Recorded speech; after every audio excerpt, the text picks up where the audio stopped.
Okay, before I get into this week's Rebooking WrestleMania, which will focus on the weakest endings in WrestleMania's history and how to fix them, I want to talk about another rather bizarre pay-per-view ending. It occurred this Sunday.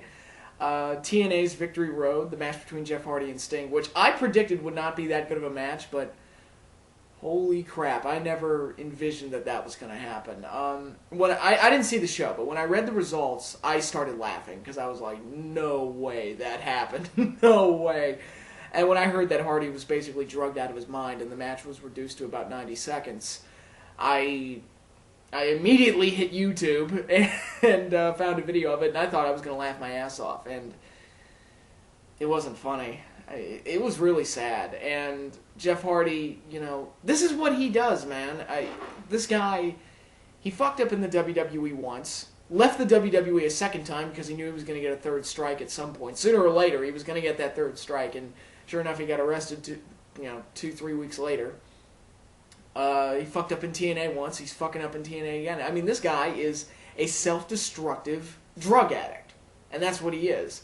And I would think after something like this, he would be blacklisted from every major company. TNA should fire him immediately. They've sent him home, which I don't know if that opens the door for him to come back. I really don't know, but I don't think he deserves to come back after blowing it that badly. But how many times did they bring Scott Hall back? Just saying. So yeah, Hardy gets a lot of the blame for this, obviously.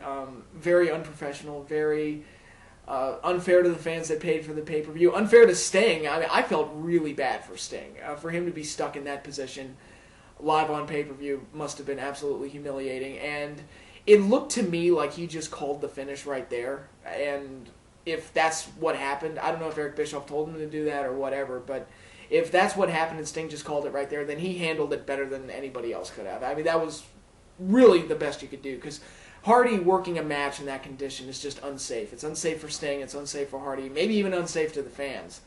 So, yeah, Sting, true professional, he gets full credit for handling it as well as he did. If it were me, I would have just beaten the piss out of it. It was like, alright, you want your money's worth? I'm just going to kick this guy's ass for real. Have fun.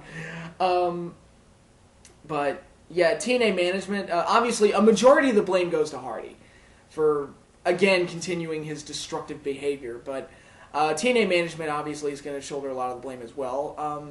This is what happens when you rely on Jeff Hardy. And I'll admit, my whole massive plan for Bound for Glory that I posted a few weeks ago, the major flaw in that plan is that you do have to depend on Hardy for a long period of time, which, as history has shown, is not a good idea. So forget my whole idea about an AJ Hardy match at Bound for Glory. That was a dumb idea. It's just because of who was involved. But yeah, Hardy has done this before. So if you're gonna push him, which you shouldn't rely on a guy like that. But if you are, you should have a contingency plan, and they clearly didn't. I've heard reports that they didn't even find him until right before the main event was supposed to start, which if that's the case, I don't know, what do you do? But, again, it's what you get for putting somebody like Hardy in that position to begin with. If I were working for TNA, I would have offered a full apology, an explanation for what happened, and a full refund for anybody who ordered the pay-per-view. They kind of did something. They did apologize, didn't explain it.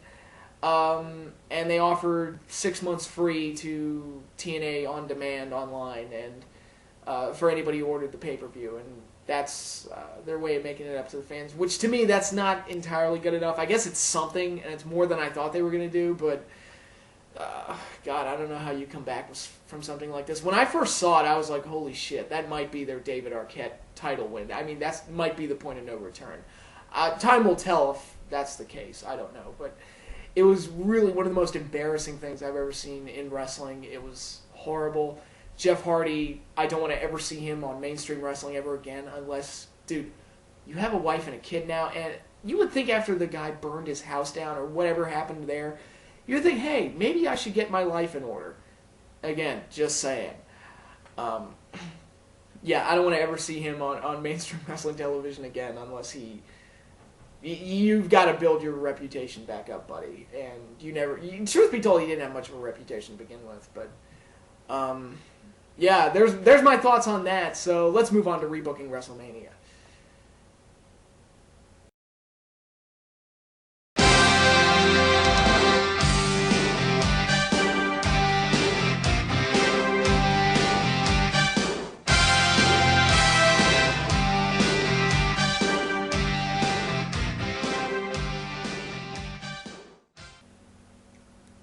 Bullshit Mania ending number 1, WrestleMania 2000, and I hate the ending of the show. Why? Really? Rock should have won the belt. There's no other way they should have gone. No Triple H retaining. No bullshit with Vince McMahon turning heel again. I was getting sick of the McMahon turns back then. To screw Rock out of the title. None of that bullshit. Rock wins the belt. Enough said. Triple H had been built well as a heel up to that point, and WrestleMania 2000 should have been Rock's moment, because Rock is really, if you think about it, the only major main event world champion to never win the belt at WrestleMania. Hogan, Savage, Warrior, Brett, Shawn, Taker, Austin, Rock. Yeah, Rock was the only one. Triple H, Edge, Cena, Batista. Rock was really the only one who never won the belt at Mania.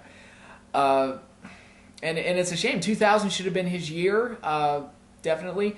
But what they ended up doing really felt like a B pay-per-view ending, or even the ending to a Raw leading into WrestleMania. That's kind of what it felt like. It didn't feel like the best way to close the biggest show of the year. And I know Rock won the belt at Backlash, but is it the road to WrestleMania or is it the road to Backlash? But yeah, here we go. Yet another Triple H WrestleMania main event that was booked wrong. I'm seeing a disturbing trend here with the so-called best in the business. But what can you do?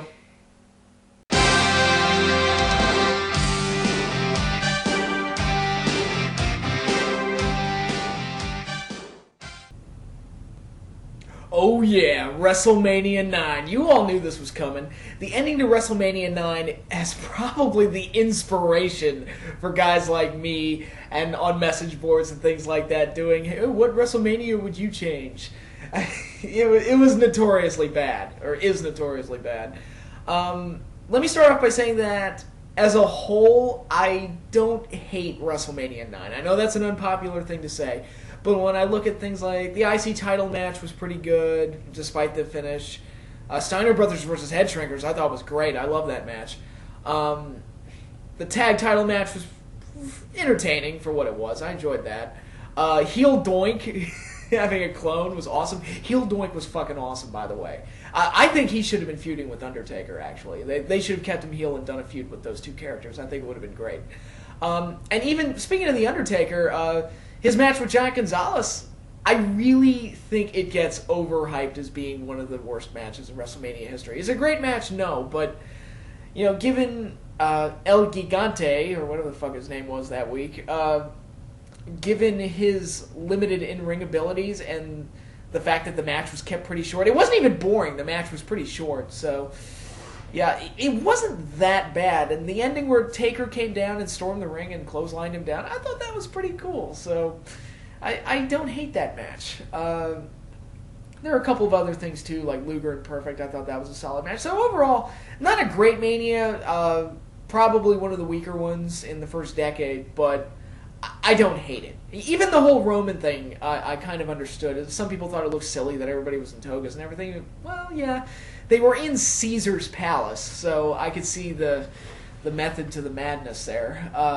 But yeah, the thing that everybody goes to when they want to bash WrestleMania 9 is the finish, where after the Yokozuna versus Bret Hart main event, where Yoko won the title, Hulk Hogan came down, an impromptu title match began, and Hogan won the title in like 45 seconds or whatever that match was. And Hogan was crowned champion right off the bat, and it was complete and utter bullshit. I mean, if you wanted to shock me, you did it. I'll give you that. But yeah, how to change this? I think Hogan playing a role in the ending to the show, in of itself, is not a bad idea. Whoever wins, whether it be Bret or Yoko, you could have ended the show with a stare down between Hogan and the champion, and you would have told fans, okay, that's going to be your future main event. But yeah, they could have done that. My major disappointment with them doing the Hogan title win is that it never resulted in Hogan and Bret. That big face versus face match never happened. And, Hogan pulled a power play there to prevent it from happening, even though in the WWF magazines that followed WrestleMania 9, because, I had a subscription back then, they were hyping up a Hogan and Bret match. I remember one article they did where they took both wrestlers and compared the two with their key wins and their stats and their title histories and their, the tail of the tape and things like that. So I think WWF wanted to do this match. The only one who didn't want to do it was Hogan, and that's why we didn't get it. which sucked. But yeah, WrestleMania 9, one of the worst endings ever, and it really didn't need to happen. I mean, couldn't you have just done the main event? And again, if Hogan's going to play a role, you don't do that quick title match kind of bullshit. That was, like I said, it was bullshit. It hurt Yoko and it hurt Bret.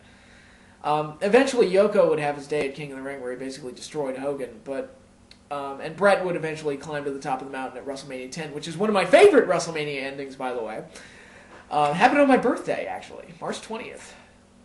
But, yeah, the ending to WrestleMania 9 just didn't cut it. And I think that's the main reason people say Mania 9 is one of the worst. Because nothing else on the show, to me, really warrants it. It's just that ending. And that ending was really, really bad. And I didn't care for it, and I would change it if I could. But, yeah, that's it for this week. More rebooking WrestleMania. We're down to the final 2. We're almost done.